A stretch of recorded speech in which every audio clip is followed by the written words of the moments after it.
Boa tarde, gente. Tudo bem? Estamos chegando. Hoje, 9 de abril. Não sei mais há quantos dias estamos juntos, mas estamos juntos. Hoje foi uma manhã barulhenta aqui em casa. Ah, por alguma razão, a síndica resolveu chamar o jardineiro que está cortando a grama dos, da, da, da cerca viva do prédio inteiro hoje. Então eu fiquei a manhã inteira ouvindo um barulho de serra bem irritante. Mas agora, para a nossa sorte, acabou de parar. Veja bem. Acho que a live é mais forte. Parou. Bom, então hoje, como a gente havia combinado, falaremos. Oi, Edmundo, Henrique, Patrícia, Concília, tudo bem? Então, hoje, como havíamos combinado, vamos conversar um pouquinho sobre a elaboração de PowerPoints, né? Slides. Boa tarde. Hoje eu estou aqui totalmente rebelde, sem aguinha, estou com um caminé, tá? Então, quarentena tem limite, né, gente? Agora tem uma hora que só o álcool salva. Então, hoje vamos de vinho. Então, o que é importante saber, né, sobre... Tem tanta coisa para falar, né, sobre elaboração de PowerPoint, mas eu vou começar... Eu coloquei uma figura aí para vocês que eu já vou falar sobre ela. Mas, em geral, o que eu queria dizer, a primeira coisa, né, que eu penso sobre o PowerPoint, que você tem que... primeiro, eu não vou falar do Prezi e de outras possibilidades de exposição de trabalho, porque ainda o mais popular, o gratuito, que está aí fácil de usar para todo mundo, ainda é o Microsoft PowerPoint, ou algum equivalente, ou PowerPoint para iOS. Mas problema básico do Prezi ou de alguns outros softwares de slides é que eles não são tão populares, não é? Ainda não é tão simples para todo mundo, graduação, todos os alunos de graduação, de pós, mexerem, porque o Microsoft PowerPoint é realmente muito popular e funciona. E outra vantagem do PowerPoint é que ele não depende de internet, como o Prezi. Então, você pode salvar no seu pendrive e utilizar onde você for, sem o risco de não poder usar porque faltou a internet, porque a conexão está fraca, independe disso tudo. E nós ainda temos esse problema, sobretudo no Brasil. Você vai a um congresso, chega lá, por alguma razão, a internet não está como devia estar, e aí não adianta você tomar aquela postura, bom, o problema não é meu, o problema é do congresso, o congresso é que se vire. O caso é que a sua apresentação vai atrasar, vão atrasar todas as demais, e o congresso como um todo está prejudicado. Isso quer dizer, então, não se usa? Não, se usa, mas você pode usar o sistema que você quiser, mas não deixe de levar uma retaguarda. Mesmo quem prepara PowerPoint, leva o PowerPoint salvo em PDF, leva o PowerPoint também salvo em imagens. Só não vou chegar ao ponto de dizer leva as transparências, porque aí vocês vão ver que isso é coisa de quem nasceu no século passado, né? Quando eu comecei a fazer exposição em sala de aula, não existia PowerPoint, a gente usava... Nossa, eu vou me revelar aqui, a gente usava cartolina. Né? Depois ficou chique, a gente usava transparência, era chiquérrimo. Depois tinha retroprojetor, né? Que você coloca a folha aqui, a folha aparece lá na frente. Era uma coisa incrível. Imagina o PowerPoint quando surgiu, né? Revolução total. E, de qualquer forma, o que interessa é que você domine o seu trabalho e possa apresentá-lo, ainda que seja à luz de vela. Isso é que interessa. Agora, pode ficar mais atraente? Pode. Né? Vale a pena atrasar o congresso inteiro porque você tem que apresentar o seu trabalho com Prezi? Não. Vale a pena atrasar o congresso inteiro porque o seu vídeo emperrou e a culpa é do computador? Não. Isso acontece, paciência, e não é só no Brasil que acontece. No Brasil acontece talvez com uma frequência maior porque temos menos dinheiro. Mas eu já vi esse tipo de coisa acontecer em congressos fora do Brasil também. O que interessa é que quando você está num congresso, o mais importante não é você, o mais importante é o congresso. Então, se você tiver que fazer dar um jogo de cintura ali para que o congresso ande e as coisas não atrasem, melhor. Né?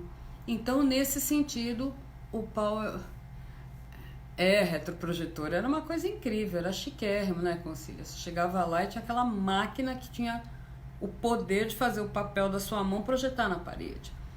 Mas, enfim, o PowerPoint, hoje, então, o que ele é?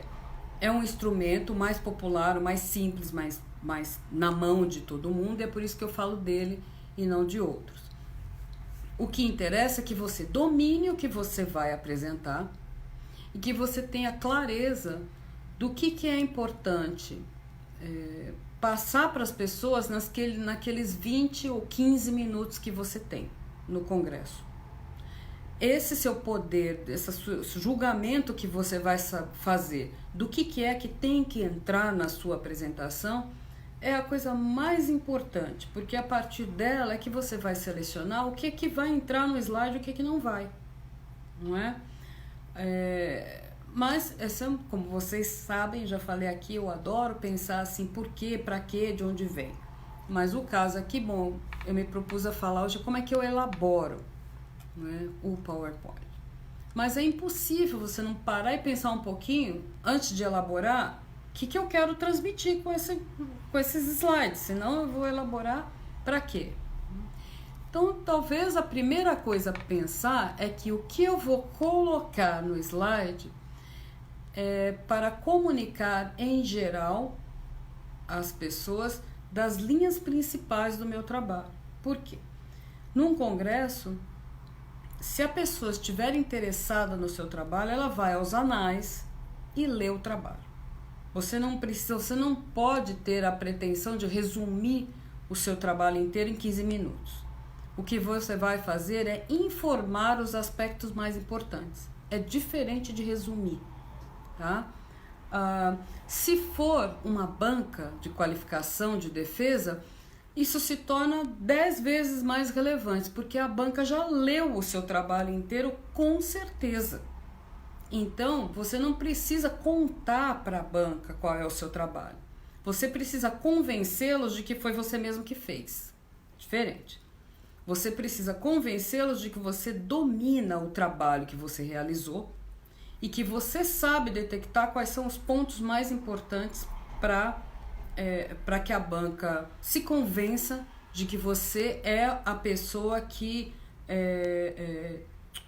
você se apossou daquele trabalho e ele é seu, não é de outra pessoa. A visão que você está apresentando ali, você que elaborou. Demonstre isso, mostre como.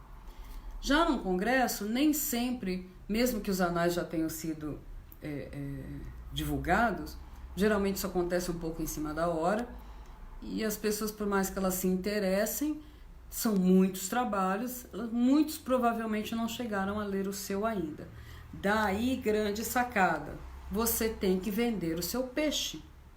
Você tem que fazer as pessoas ficarem interessadas no seu trabalho, de forma que elas anotem naquele caderninho de resumo ou no bloquinho que o congresso distribui, trabalho de fulano de tal, porque quando eu voltar para casa eu quero ler esse trabalho. Então, venda o seu peixe.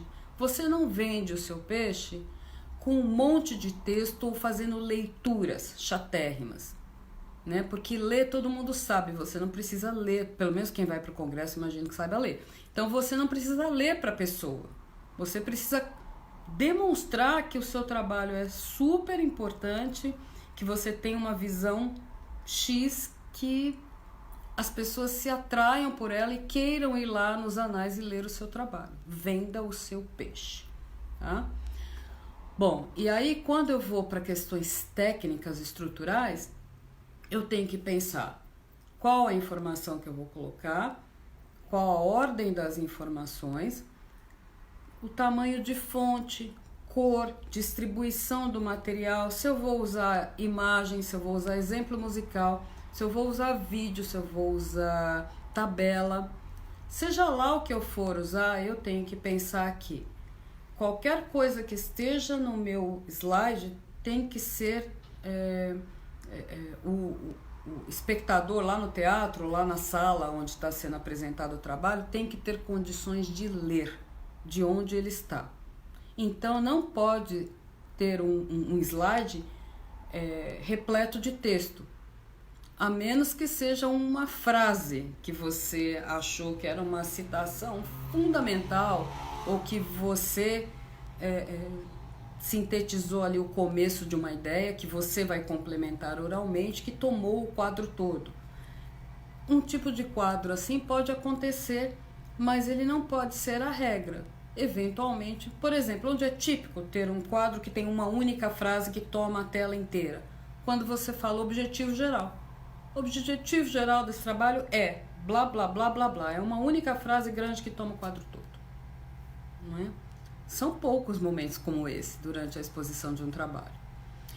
Então, o que eu preciso ter em mente? Eu tenho que ter uma apresentação, eu tenho que ter uma capa. Todo slide tem uma capa. E essa capa não é qualquer coisa, existe regra. Ou seja, a regra da capa é que ela tem que ter elementos que identificam você, o trabalho e onde você está apresentando o trabalho. Então vamos pensar num congresso. Você está em alguma instituição que fica localizada em alguma cidade, isso está acontecendo em alguma data, em alguma sala específica. Essa instituição onde você está tem um logotipo, uma logomarca. A associação ou o programa que está promovendo esse congresso também tem uma logomarca. E você, a instituição de onde você vem, também. Considerando que sejam 3 instituições diferentes, por exemplo, eu da UFG estou apresentando um trabalho na Ampon que está acontecendo na UFRJ. Então são 3 instituições envolvidas. Eu tenho que ter o logo das 3 instituições na minha capa. Logo oficial, aquele que eu pego no site da instituição, todas têm, tá? Logomarca oficial. E todas têm a logomarca oficial preto e branco ou colorida. Não é você que escolhe. Está lá e você é obrigado a usar a marca institucional. Não é complicado de achar de jeito nenhum, tá? Botou no Google, você acha. Claro, você acha o site da instituição e todas elas têm a logomarca. Muito importante, essa logomarca, obviamente, ela não pode tomar uma proporção que chame mais a atenção dessa capa que as coisas mais relevantes. O mais relevante, absurdamente relevante na capa do seu trabalho é o título do trabalho que você está expondo. Nada é mais importante que o título do trabalho. Se não fosse o trabalho, você não estaria lá, tá? Então, o trabalho é o que deve estar no centro, e guarda essa palavra, centro não é o meio do quadro, mas no centro de atenção do leitor. As outras informações todas, você vai organizar de forma hierárquica. Em primeiro lugar, o nome do trabalho. Em segundo lugar, o seu nome. E o seu e-mail, a forma de contato. E num terceiro momento, a atenção vai estar para os detalhes, a instituição, cidade, sala, hora. É uma praxe, não é uma coisa que todo mundo precisa ler. Então a capa é uma exceção ao tamanho de letra. Eu vou ter que fazer uma hierarquia nessa capa. E aí eu vou pedir, se vocês puderem, olhar a figura que eu coloquei. Não sei se vocês conseguem visualizar. Eu fiz uma tela uma tela tradicional de PowerPoint 4x3, dividida em 9 espaços iguais, ou seja, em 3/3 ou horizontal ou vertical, Esses terços são chamados regra dos terços, porque no estudo das artes visuais, particularmente no estudo do cinema, se coloca muito a questão de enquadramento, óbvio, eles vivem disso. E foi justamente com um professor de cinema, assistindo um curso sobre preparação de videoaulas, que eu aprendi a dar nome numa coisa que eu sempre fiz de maneira um pouco instintiva, que é procurar esses 4 pontos azuis significam, eles estão verticalmente ou horizontalmente dizendo onde está o centro da atenção de quem olha para a tela, tá? Então, o meio, exatamente o centro do quadrado, não é esse lugar. Então eu tenho uma linha horizontal 2/3 superior, uma linha horizontal 2/3 inferiores. E tem igualmente no vertical, uma linha vertical 2/3 para a esquerda, uma linha vertical 2/3 para a direita. Então, se eu tiver alinhado com esses pontos azuis, ou verticalmente ou horizontalmente, eu estou no centro da atenção de quem olha para essa tela, para essa tela que é um retângulo deitado. Essa é uma teoria que se chama regra dos terços. Então, que tem a ver também com proporção áurea.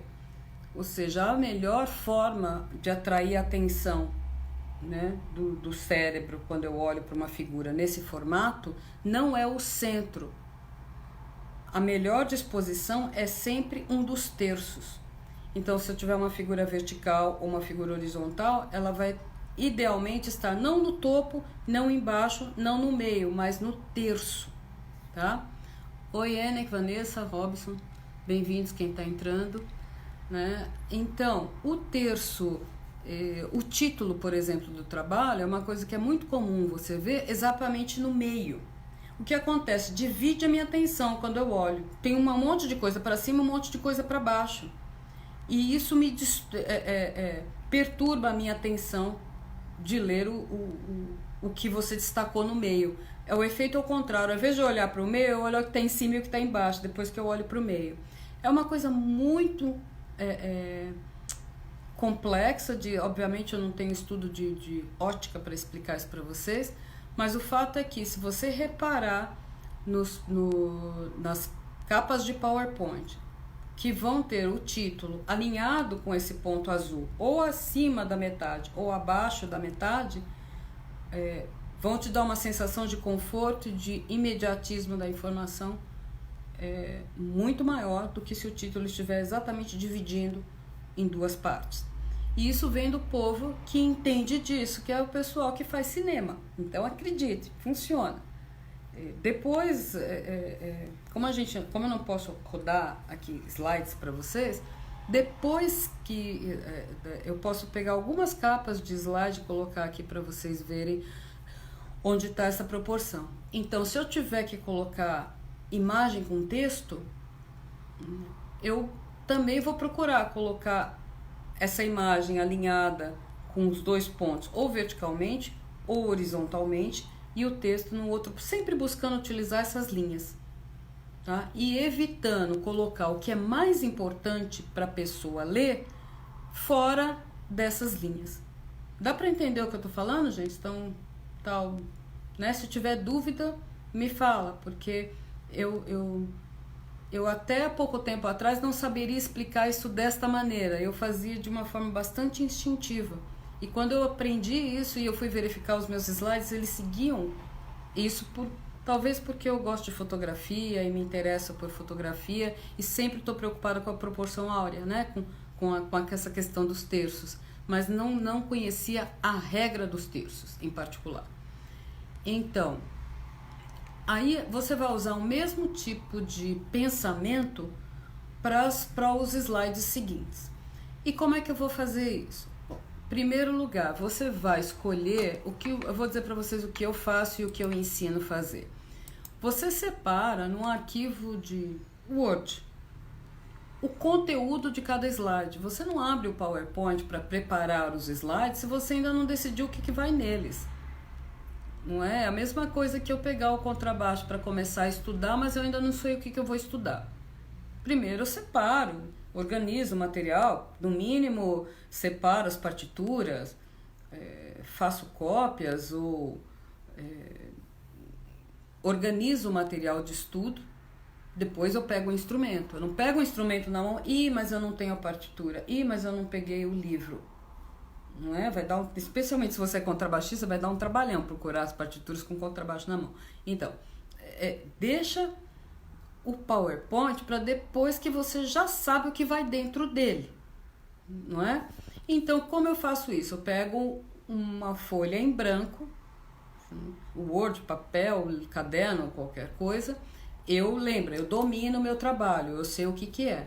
Mas pego o trabalho ou a dissertação ou o artigo e vou então destacando os pontos em que eu quero mostrar no PowerPoint. Como é que eu faço isso? É quase como se eu estivesse fazendo um resumo, pensando num resumo técnico. Eu tenho que fazer a capa, claro.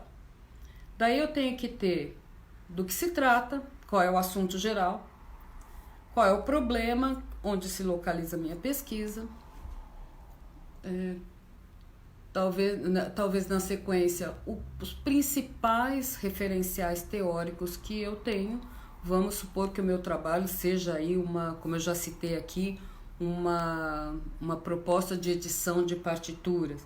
Então eu tenho como referenciais teóricos 2 artigos de edição de partitura e o livro do James Greer. Eu tenho mais lá 20 referências, mas essas 3 são as principais que deram rumo para o meu trabalho. O James Greer, por ser uma referência internacional, o artigo do fulano que eu segui metodologicamente o mesmo processo, e um outro trabalho de edição de partitura do mesmo compositor. Então são 3 referenciais muito importantes para o trabalho que eu vou apresentar. Esses 3 vale a pena destacar na exposição. Eu vou ter que dizer qual é o objetivo geral, então o que eu pretendo com o trabalho inteiro. Depois eu tenho alguns slides de desenvolvimento, onde eu vou descrever sucintamente o que é que eu fiz. Vamos supor que eu tenha tido aí 3 etapas de desenvolvimento. Olha, então são 3 quadros, né? Eu vou falar da etapa 1, da etapa 2 e da etapa 3. Mas eu tenho que mostrar slides. Calma, mostrar figuras. Calma, por enquanto você só está colocando qual o conteúdo que você quer transformar em slide. Bom, eu vou contar as 3 etapas, eu vou exemplificar de alguma forma, depois eu decido, mas eu posso colocar do lado, usar o exemplo tal, usar a imagem tal. Aí eu vou apresentar a principal conclusão a que eu cheguei, e não é necessário colocar referências no PowerPoint.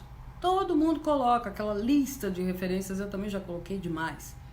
Por que não é necessário? Primeiro, ninguém vai ler, não tem como ler aquilo. Aquilo aparece na frente de todo mundo no último milésimo de segundo que você tem para apresentar o seu trabalho. Então você fala, aqui estão as referências, pum, pum, pum, obrigado. Pra quê? Né? Se alguém se interessou pela sua exposição, a pessoa vai ao texto. E lá no texto estão as referências. É fundamental que você coloque os referenciais teóricos e os apresente, tá? E se você, obviamente, fizer citação de algum autor que você utilizou, você informe aquela referência. Mas você não precisa digitá-la e usar slide para isso, porque ninguém vai ler. Onde você pode colocar isso? No roteiro.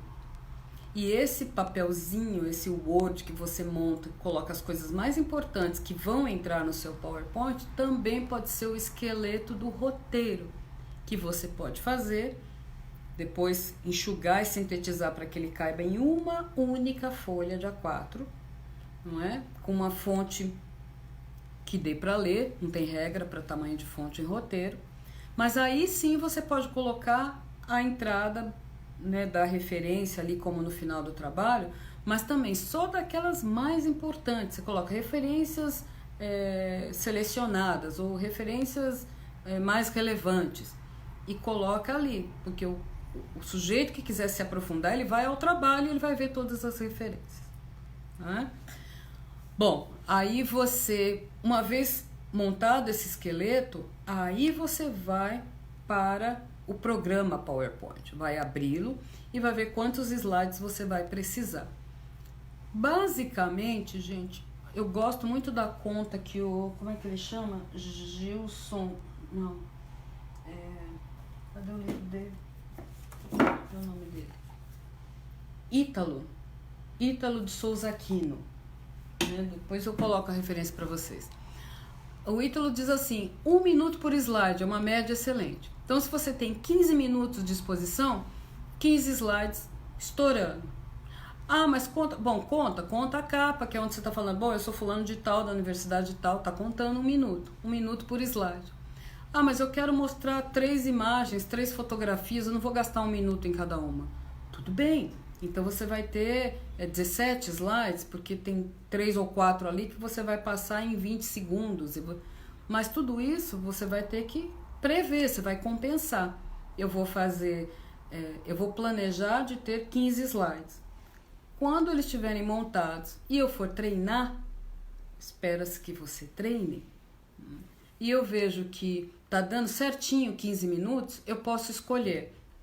Ou eu vou suprimir algum em função de colocar mais imagens, ou eu vou deixar como tá, e se sobrar tempo e não tiver perguntas, aí eu falo, bom, já que tem um tempo que não tem perguntas, deixa eu mostrar umas imagens para vocês, aí você mostra. Nunca você vai arriscar. Lembre-se que quando você prepara 15 minutos exatos, você sentado na sua sala, treinando, deu 15 minutos, ai que maravilha. Lá na hora vai dar 20. Ou então lá na hora pode dar 10, porque te atacou o nervosismo da inexperiência e você falou rápido que nem um trovão. E aí o que era para durar 15 durou 10. Isso não é uma coisa boa, porque você deve ter falado tão rápido, atropelado tanto as coisas, que as pessoas, ao invés de ficarem esclarecidas, ficaram assim, nossa, foi tão... nem consegui entender o que ele quis dizer, né? O que ela quis dizer. Ideal, treine. Não deu para treinar verbalmente, treine mentalmente, não é? Quando você faz o PowerPoint e não tem tempo de treinar em casa, falando alto e tal, pratique isso, sei lá, você está no avião indo para o congresso, pratique, eu não, estou cansada de praticar PowerPoint em avião. Depois de um tempo, na prática de fazer isso, você já sabe quanto tempo você demora para ler. Por isso é um pouco inadmissível que pesquisadores muito experientes estourem tempo em apresentação de congresso. Isso não é porque a pessoa não sabe, é porque ela não está preocupada com isso. Ela não acha que é responsabilidade dela manter o prazo, manter o tempo de fala. E o que acaba sendo, mesmo que involuntariamente, um desrespeito ao evento. É muito chato, você tem ali um mediador ou, às vezes, um monitor que é um aluno de graduação ou de pós-graduação e você é um profissional experiente, respeitado, e esse aluno vai se sentir intimidado de falar, ó, seu tempo acabou, não é? Tem alguns que são meio despachados, mas, né, em geral, sabe, olha, professor, ó, só tem 1 minuto, ó, professor, já acabou o seu tempo, e a pessoa tá lá e fala. Isso é um desrespeito para com o evento, porque o evento todo vai ficar com um aspecto desorganizado, porque o ilustre convidado achou que ele podia falar quanto tempo ele quisesse. tanto na exposição de trabalho, tanto quanto em palestras. Se eu tenho 50 minutos de exposição, eu posso ter 50 slides. Ou eu posso, em geral é demais, né? Porque eu não vou passar tantos slides tão rápidos numa palestra. Mas eu devo ter ali, se eu tenho 50 minutos, eu tenho uma média de 30 slides. Né? Porque paro muito e falo. Então, você tem que fazer esse treino quando for inexperiente para você adquirir a experiência e poder nos próximos eventos poder preparar os seus slides sabendo quanto tempo vai durar. Eu falei de 3 coisas ao mesmo tempo aqui, de uma maneira muito sintética. Obviamente, quando eu trabalho isso em sala de aula, são várias aulas e vários processos. Técnica de como inserir figura, como inserir vídeo, mas tem uma regra geral. Você vai para um congresso, você preparou o seu PowerPoint, você tem que ter uma pasta onde nela tem tudo o que você vai usar no PowerPoint. Tem esse roteiro, né, esse arquivo de Word, onde você colocou tudo que era mais importante. Tem dentro dessa pasta todas as imagens. Tem todos os vídeos. Ah, mas eu vou usar um vídeo do YouTube. Baixa o vídeo e põe dentro dessa pasta. Não confie no link. Chegou lá, acabou a internet e você não apresenta. Baixa. Tem um monte de programinha aí que é grátis. Você baixa o vídeo e põe dentro dessa pastinha. Ah, mas tem a tabela. Põe a tabela dentro da pastinha. Depois que está tudo dentro da pastinha, aí é que você monta o seu PowerPoint e vai linkando as coisas de dentro dessa pastinha para o PowerPoint. Porque quando você pegar tudo isso e levar para o congresso e tiver algum link que não esteja funcionando, você tem todo o material dentro da pasta com você. Ah, ficou no outro computador. Ah, posso usar o meu computador? Vamos trocar de computador. Acabou, já passou uns 5 minutos ali de atraso, não é? Então tudo isso é responsabilidade de todos nós. É responsabilidade do evento fazer o máximo para que não haja intercorrência com relação à falta de internet ou de luz ou de alguma coisa, e é sua responsabilidade ter todas as formas possíveis de exposição do seu trabalho. E vou contar uma coisa para vocês vão me achar louca, ou vocês ainda não sabem que eu sou louca, mas já aconteceu de eu coordenar sessão de apresentação de trabalhos aqui na UFG e acabar a energia. E a minha sessão seguiu e terminou a apresentação, porque eu fiz todo mundo apresentar sem PowerPoint. Porque se você não sabe apresentar o seu trabalho, a menos que você tenha o PowerPoint, me desculpe, você não conhece o seu trabalho. O PowerPoint ou qualquer outra exposição está lá para quê? Para que a plateia não fique fatigada, porque é um congresso e a gente está uma tarde inteira assistindo exposições de trabalho. Então o PowerPoint ajuda a gente a manter a atenção, a distrair, a não ficar, a focar, né? A focar no que você está falando. É muito mais agradável do que ter várias pessoas se revezando e falando. Especialmente na nossa área de música, ter demonstração. Se você não pode levar seu instrumento, que tem um videozinho lá de você tocando, do que você quer demonstrar. Mas acabou a luz, não tem como. Abre a janela, entrou luz lá de fora. Bora todo mundo lá falar do seu trabalho, não é? Você não sabe fazer apresentação, não sabe explicar essas coisas. Do que se trata, qual é o problema, objetivo, metodologia, o que foi feito e a principal conclusão. Você não sabe dizer isso sem ler em nenhum lugar, você tem que voltar a estudar o seu trabalho, não é? E aí eu vou pensar se você de fato fez o seu trabalho, porque você tem que saber falar isso. A hora que o trabalho está publicado, você já mandou para o congresso, já os revisores mexeram, voltou para você, você consertou, mandou a publicação final e você precisa do PowerPoint ou você não pode falar? Ficaria muito mais legal com o PowerPoint, mas gente, põe na cabeça. A tecnologia não está aí para você depender dela, ela está aí para te ajudar.